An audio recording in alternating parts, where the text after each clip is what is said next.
Hello नमस्ते प्रणाम हर हर महादेव। आपका छोटा में गायक अनुराग यादव हृदय से बहुत बहुत स्वागत करता हूँ बहन के प्यारे से यूट्यूब चैनल में। देखिए कैसे हैं, कैसा लग रहा है, इतनी लंबी जनसंख्या में देखो फैमिली से मिलकर आज कैसा लग रहा है।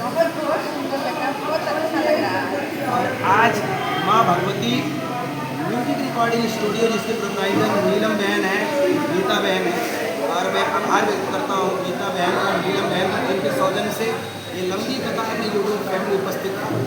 15 दिन से हुआ अर्चना बहन से। आज कैसा महसूस कर रहे हैं? चैनल क्या नाम है? अरे वाह, आप लोग यूट्यूब पे दौड़ते दौड़ते जाइए और वहाँ विजिट कीजिए। गीता यादव ब्लॉग 22 बहन का चैनल है। आप लोग इनके चैनल को सब्सक्राइब कीजिए और आग्रह करता हूँ आप लोग को नहीं